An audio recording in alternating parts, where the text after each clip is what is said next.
So go ahead and introduce yourself, what you do, who you help, all of those fun things. Okay. Hi, I'm Lisa Rizzoli, and I am a Tantra educator and sacred sexuality coach. I've been teaching internationally for several years. I think I started my actual teaching in 2009, and I've been just on this path of spiritual practices and different things for a lot longer than that. But got the formal training and did all those things, got certified because that makes a difference, I guess. And then started actually teaching and doing that. So I help, I help a lot of people. How do you like that? It's like, I'm assuming you help people who are interested in yeah. the results that you provide.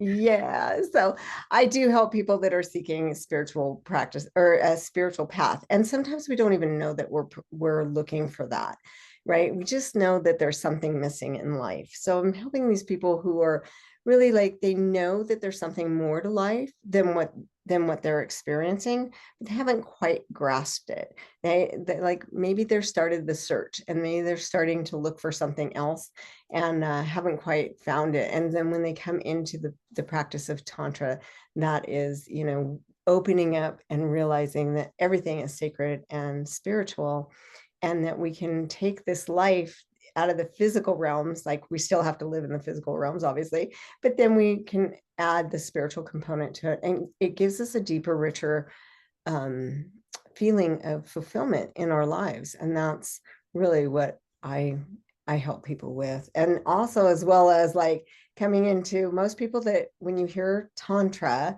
there's a sex piece that goes on with it. And there is sacred sexuality in here.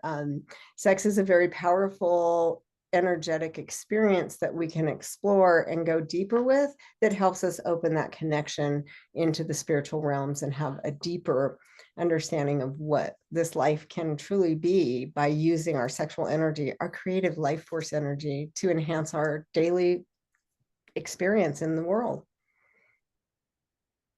Yeah, that's such an enlightening way of looking at things. I personally see marketing as a sacred practice as well.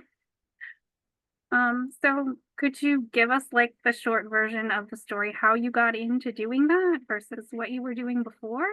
Yeah. So my background actually is, I'm 59. I have a long background.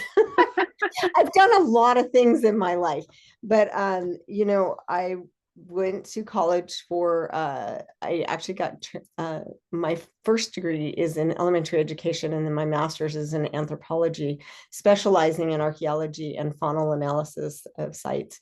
So I do bones in that realm. And so that still holds my interest a lot. I'm very connected in the anthropological world.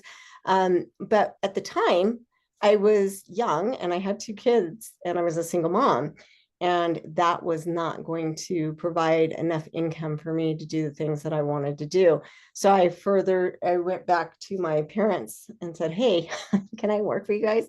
I did a lot of other things in between and stuff, but my parents had a disposal company.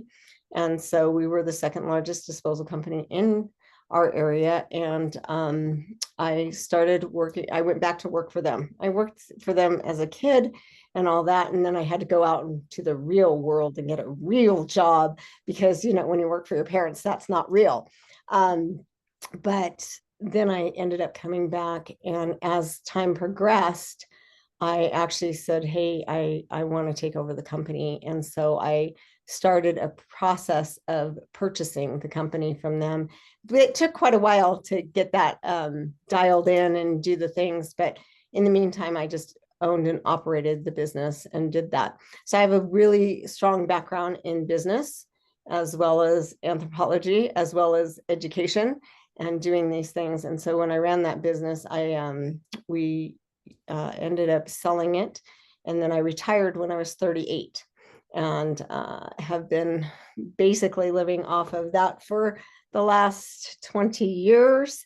And I will continue to live off of that. I'm very wise and savvy in the investment piece of it. So those are some of my backgrounds. And then, But once I stopped doing that, once I retired, my kids were grown up, they were moving out of the house.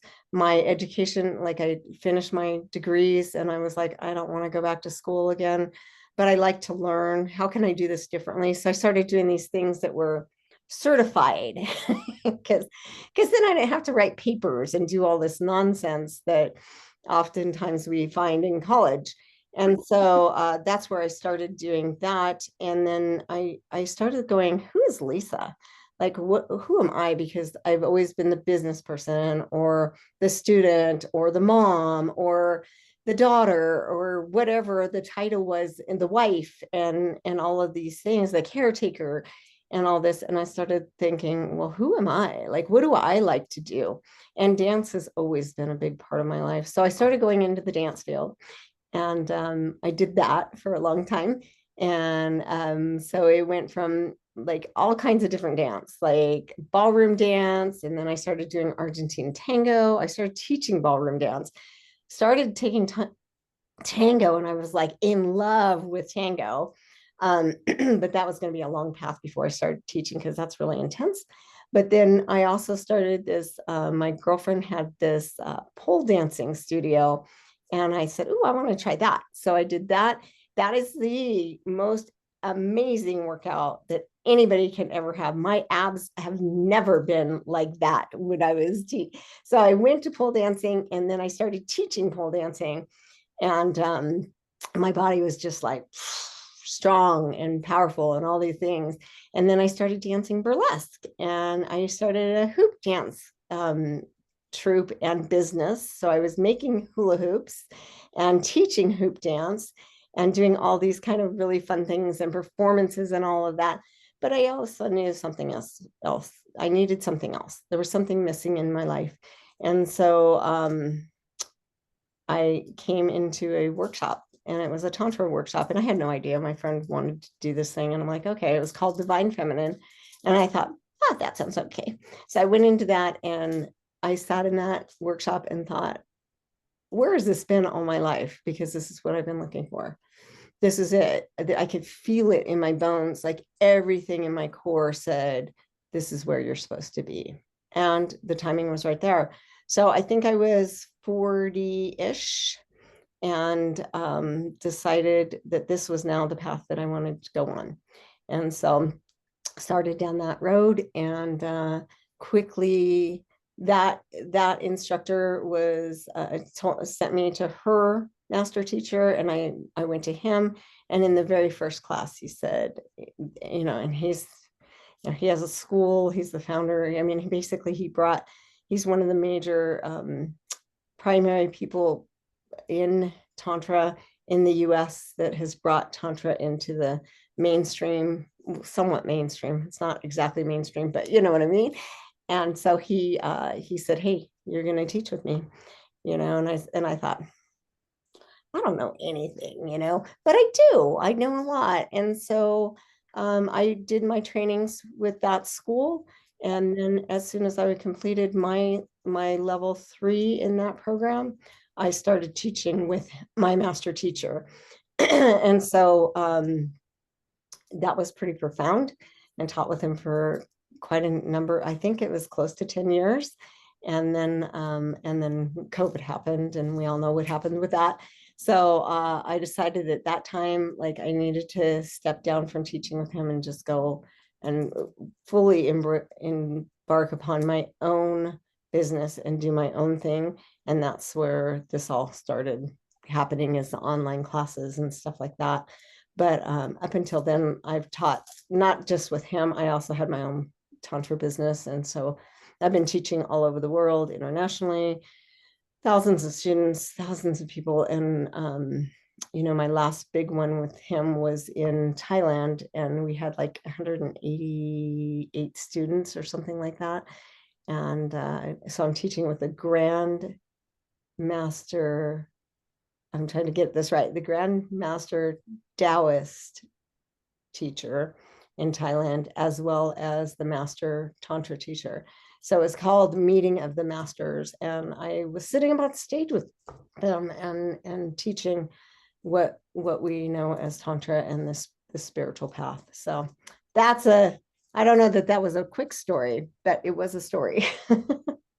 No, we got time. That's why I set these calls up to be an hour and a half, because I know sometimes it can run a little over depending on um the person. So I know you haven't invested in high ticket masterminds. What did you get from that about networking? So what did you take away in terms of networking in those high ticket spaces? Yeah, so I have invested in a lot of programs, and so in mastermind programs, the networking that happens in a high ticket mastermind is um it's pretty powerful. We come together and really connect on a different level. I mean, I think that I've done a lot of other types of masterminds and stuff like that. But when you're investing on a higher level and you're coming into it, I think you just have a different mindset in it. It's like, we're coming together to really enhance our businesses and to open up to something else. What else is possible? And so I think that in the mastermind that I'm currently in, I want to say there's 10 of us in there, and we really show up in a different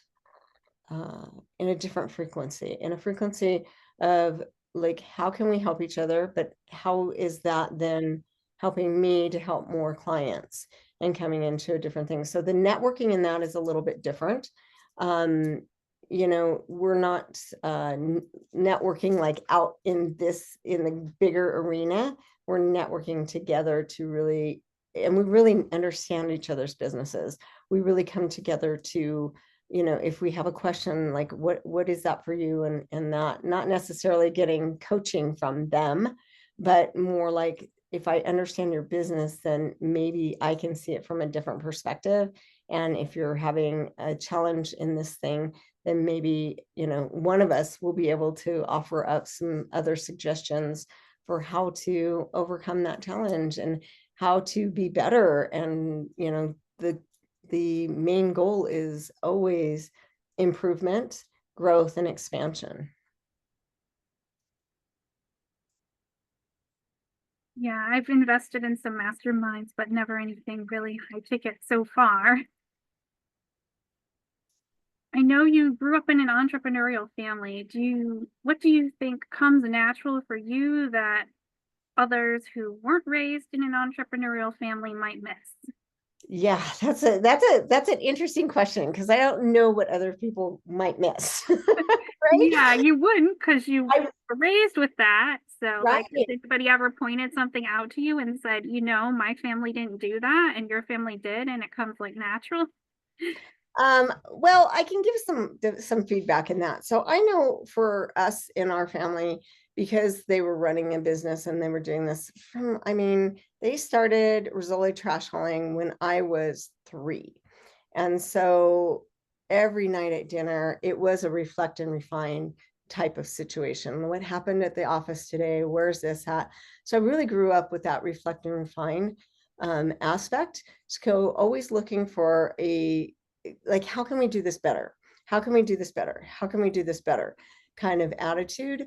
And I mean, even in school, I was always that kid who was like, how can I do this better? I mean, I got an A, but how do I get it better? How do I get a better A? How do I get an A plus? And so I think that is related to my parents and being in that place. The other thing that really was important to them, and a core value that has been instilled in me that I embrace, is really caring about their employees. We really cared about our employees. We made it more like a family kind of thing. We're a big family. We care about each other. I mean, and I remember one time one of my drivers came to work, and I knew his wife was pregnant and all of this stuff. And I said, every day I would ask him, how are things going? How's your wife? And all this. And then one day he said, well, she's in labor. And I said, what are you doing here? You have to go home. You have to go be with your wife as your baby is coming into the world. And we actually drove him home and brought him in, and his wife was just so appreciative and so happy that, you know, we care more about that than him driving and doing this thing. We'll get that covered, but this is a really important life-changing event that you need to be there for. And that was really instilled by my parents. You know, I had that thing, and you treat your customers with love and respect, and you treat your employees with love and respect. And so I think that that's a vital aspect of what I do in my own businesses, and throughout time, that I've always brought forward, is that we have a reciprocal energy too. It has to come both ways, right? It can't just be from us. But if I'm going to treat you like family, then we all come together as family, and we invest in this. And so I think that that was one of the big pieces of being, why they were so successful in their businesses, and why, you know, we are so successful, is that we really do care about people, and we really do care about what's happening in their families and their dynamics and stuff like that. It's not just about making money, it's about providing, you know, a service to people, but from a place of love and caring.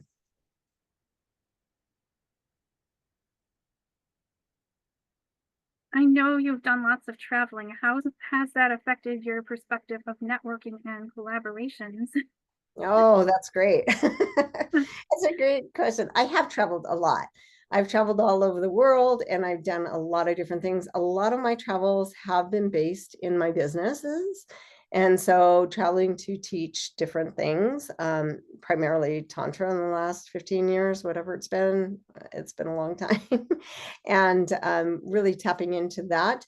So, you know, as far as networking, you know, being in events, like, you know, I've taught at a lot of Tantra events, and I've shown up in these ways.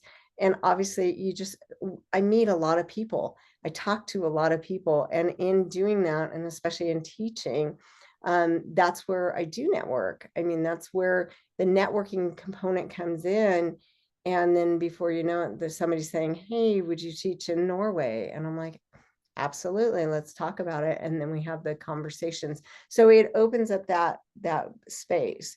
And also, gosh, I'm so grateful for what technology has today, you know, with Facebook even, or Instagram, or any of these connections that we can have all over the world.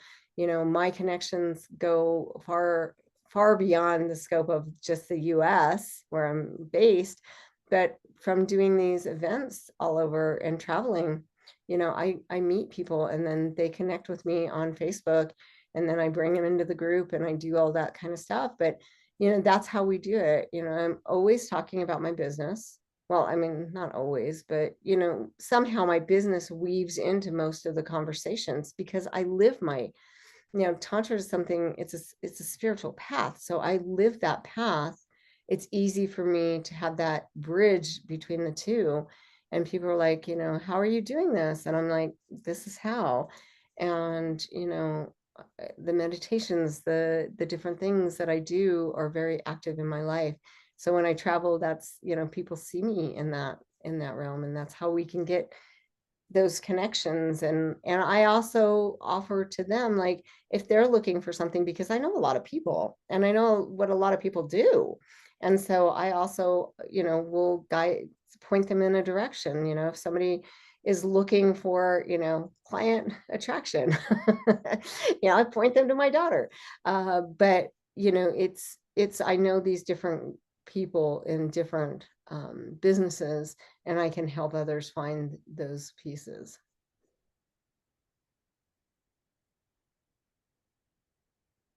Would you say you're more introverted or more extroverted, and how does that affect your networking strategies? Good question. And I think that I have, God, I have such an adversity to being put in a box. So I have a really hard time saying I'm an introvert or I'm an extrovert, because it just depends on the moment. There's times when I'm very introverted and I want introspection and I come within. And then networking isn't really a thing for me when I'm in the, you know, in the internal space. Um, and and I can, let's see, from an introverted space, I can still get on, like I could do this if I was feeling my introvert popping right now, I could still come and do this because I know how to do it and I know how to be in this space. So it's fine and it's no big deal. But would I want to go out and be in a crowd of people? Probably not. I would want to be, I like to go for walks by myself. I like to do a lot of things by myself. I love being in my own energy and I love doing that. So that's the introvert piece. The extrovert in me likes to be outgoing. I like to be on stage. I like to share in this place. So the extrovert comes and then I'm very open and I can talk to a lot of people and I don't feel drained and I don't feel all this stuff that I hear from people that are claiming introvert. I don't feel that. I can get charged from being either way. And so the extrovert, when I'm displaying extrovert behaviors, then I'm much more open to being out and, flitting about, being very very social and talking to people and having that stuff. And like for tonight, I have an event tonight that I'm actually being a tea tender, which is like a bartender, but doing it with tea at a tea lounge. And I've never done anything like this. I've never served anybody in any way. I've never worked in food and beverage. And so it's a very interesting thing that I decided to volunteer to do this. But I imagine as people come in that my extrovert steps to the forefront and I share and have fun with people and make it a joyous place. I'm kind of an ambivert myself as well. So sometimes I get into that space where I want to just be by myself. And then other times I really want to be surrounded by people and getting all the attention. Mm-hmm. Do you prefer networking in groups or having more of those one-to-one conversations? Again, I think it just depends on how I'm feeling in the moment. And I think one-on-one conversations can go really deep. I think that depending on the person and are we willing to go to that level? Are we both to get out of the mumbo jumbo of small talk? We can go deeper in a one-on-one. In groups, it becomes a little bit more challenging because everybody's trying to get, I think oftentimes what I've experienced is everybody's trying to get their thing in and say their piece and do the thing. And it becomes more difficult to do. However, that's not to say that it can't happen because it can. And I know that oftentimes when I'm teaching in a large group, we can split off into those smaller groups and then we can have deep conversations. Usually that needs to be more guided. It's not, it's like, okay, you have a minute to talk. And then it goes to the next person. And so that's so I don't know that I have a preference. I think again, we can explore it in different realms and how it shows up. Oftentimes I think about in my women's groups where I'm guiding and talking to a group of women, that it can get very deep and we can have these deeper conversations. But again, it needs a little bit more structure when it's that. Yeah, so that everybody can get their say in. Yeah, everybody gets to be seen and heard. And I think sometimes we have to have structure in that type of situation. That makes sense. Would you say getting comfortable being uncomfortable is part of the entrepreneur skill set? Absolutely. We both have a coach that tells us that all the time. Yeah. I mean, I think that anytime you're growing, I know that we're stretching and we're expanding and we're having this, and it does feel uncomfortable. Growth is not always a super comfortable thing. Having to or getting to look at ourselves and look at our behaviors and why do we do these behaviors sometimes can be very challenging and very, very uncomfortable. But when we step through the uncomfortableness of it, it does, we get more and more adjusted to it. But it seems to me, and this is one of those things Van Gogh talks about, is the extraordinary becomes ordinary and the ordinary becomes extraordinary. And I talk about this a lot in my Tantra programs, is that, this ordinary thing, for example, doing dishes, can become extraordinary when you add this other component in. Like if you really step into this and see, like, how did the water get there? I mean, just get really techie on it and really nerd out on it and do that kind of stuff.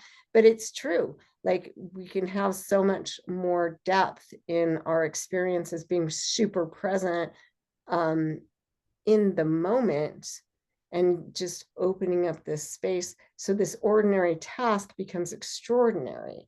And it's like, oh my gosh, these things and this and this and this. And then the extraordinary also becomes ordinary, because now that becomes part of my daily practice. And then I forget how extraordinary it is, because now it's an ordinary practice. And then I get to make it extraordinary again.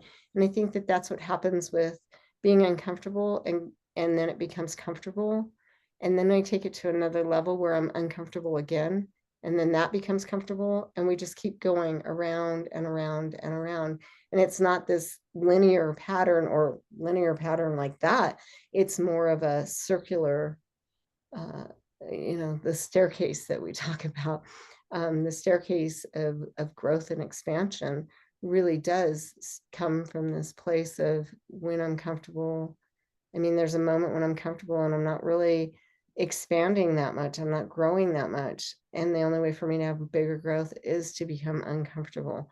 And I think in business, that's an important thing, of being able to not sit in the comfort of where you're at, but actually grow again and expand it. And that's where, it comes back to, like with my parents, that reflect and refine. How can we make this better? And by making it better, we're usually going to create some uncomfortableness in it. And that's how the business grows and expands in such great ways. Yeah, I've definitely had my moments of getting comfortable, being uncomfortable, especially with the networking. So anytime where I think, oh yeah, I've mastered this, I'm like, I need to make myself uncomfortable again so that I can get better. Yeah, absolutely. Absolutely. How have you set time boundaries in your relationships so that you don't fall into people pleasing and can focus on the relationships that benefit you the most? Oh boy, questions, lady. Yeah.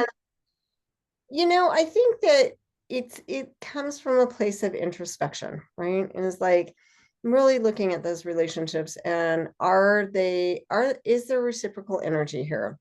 Are we really doing this thing? And being aware of, like, where does it need to change? And again, it comes right back down to, being comfortable versus uncomfortable. I think that relationships can come into this place where it becomes complacent, and it's very like, it's just here and it's moving along. And, this comes into like what I teach in my wild program, is that, sometimes, intimate relationships, marriages and partnerships and stuff become very complacent. We've got to do all this work. We've got this, we got that, we got blah, blah, blah, blah, blah, all the tasks that need to be done.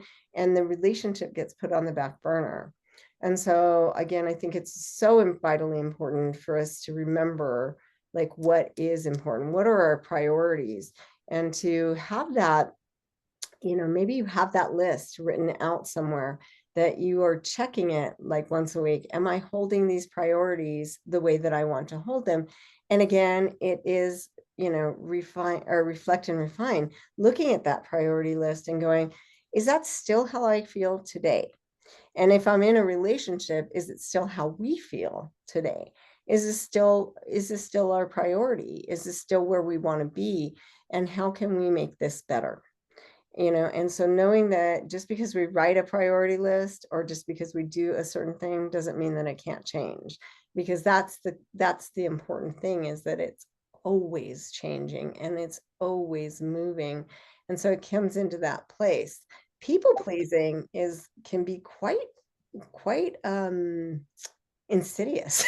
It really does. I mean, we really get to look at, am I people pleasing? And so asking those types of questions to myself helps me to expand in the relationships. It's like, wait a minute, am I doing this because I want to do this, or am I doing this to please them? And where's the balance between the two that feels comfortable in my body? I think that's so important.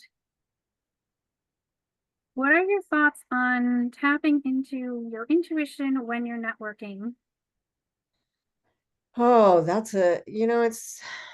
well, my business revolves around intuition and falling into the space of the higher self, and really feeling, what is right for me. So in networking, um, it is a sensation. There's a feeling in my body that I connect with people. And so that is one of the things that I get to really pay attention to. And I have certain boundaries, and I have hard boundaries on some levels. I feel like if I'm feeling like it's too much taker energy, then I need to back out of it a little bit more. And being in this space, that doesn't mean that I totally shut a person down, but it does mean I have boundaries. And it does mean that I get to uphold my boundaries in all realms of my life. And so I get to really look at how am I showing up in this moment? And I think that is a critical question that I ask myself often. How am I showing up in this moment? And is it within my value system? So again, priorities and values, being like, I know what my values are, I know what my priorities are. And so am I showing up in those, or am I doing something different? And just being aware of what it is, so that I am being my highest and best in the moment for this situation. And in networking, I it's one of those things, like we get to come out of like, I'm doing this to make money. And rather, instead of looking at it like that, I mean, if my motive is to make money, I know that I'm not in my highest and best. If my motive is based in love, I'm at my highest and best.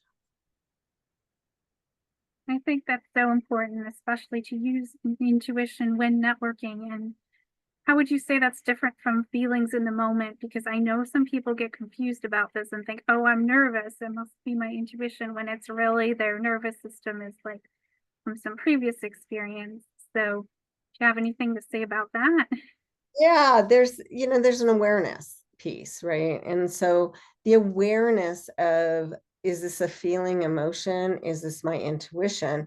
And sometimes we can't figure that out like right away unless we've practiced a lot. And so a lot of what I talk about is muscle testing. And muscle testing comes into play in these types of situations. And I usually follow whatever that ends up showing up and how it shows up. So there's several different ways we can muscle test with the feeling of moving forward or moving back, standing on your feet, getting into that place, and you have that sensation of like it's forward and that's a yes, and it's backwards, it's not a yes yet. And it's that type of situation.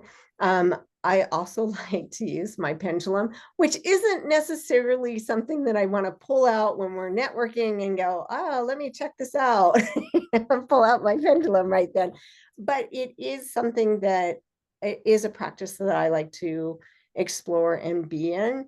So sometimes I like to do those kinds of things. And then it's tapping more into my intuition rather than my nerves that are showing up. And I know, because I've done this so much, I know what my nerves are versus my intuition. But that is a practice, and it is it's something that a skill set that you hone in and develop and continue to develop through life, is to continue to do that thing. I mean, it's like my intuition will give me a gentle push and say, or like, I don't know, I've been driving down the road and all of a sudden it says, go left. And I'm like, yeah, but I'm going to the store. And it's like, go left. And I'm like, okay. And I'll go left. That's not a feeling or emotion, right? That's that voice that I hear in my head that says go left. That doesn't make any sense necessarily, right? And so in networking, I'm trying to think of an example in networking where this could be, but oh, like if I was in a group of people, and there's this group over here and I'm like, oh, I should go talk to them. That's probably my intuition telling me that.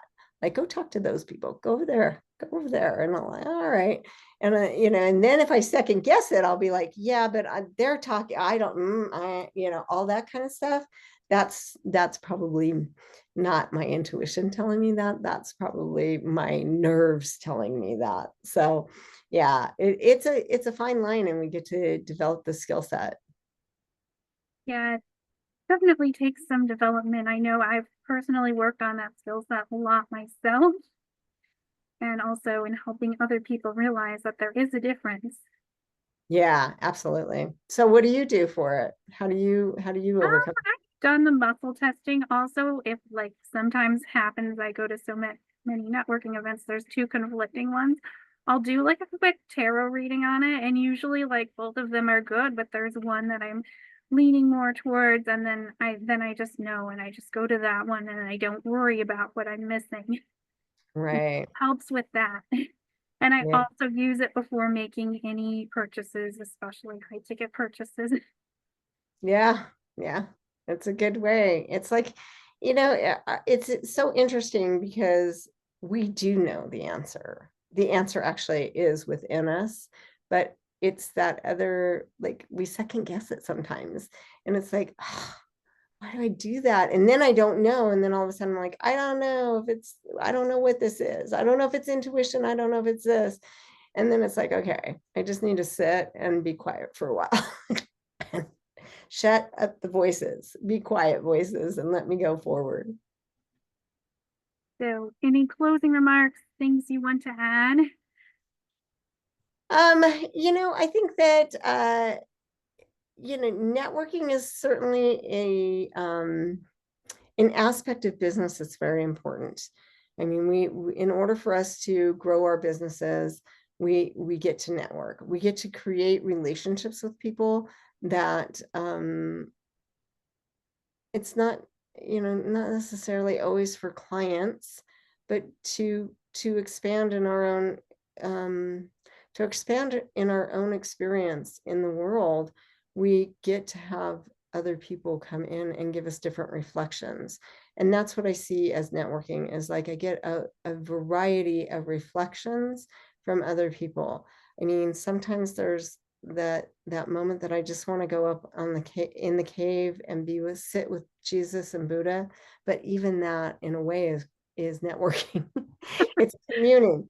It's communing with that higher source, that powerful place that I feel so much peace and serenity. And I also know that it's so important for me to connect with other people, to have reflections so that I can see myself in a different perspective, so that I can have growth and expansion. Without other people and without creating relationships, my growth and expansion gets stunted somewhat. I can go so far with the intuition and going into the collective and doing that, but then I need to also remember that I do live here in this dimension with other people, and there's a reason for that. And I believe that reason is to have the reflective pieces back to me so I can have a different experience. That is so amazing, and I probably wouldn't have thought of it quite that way. Thank you again so much for your time and for doing this interview and sharing your wisdom with my audience. Thank you. Thanks for having me today, and thanks everybody for watching. It's been fun to talk about networking and tying the two. Like, how is networking spiritual? But we all know that it is. Yeah, absolutely.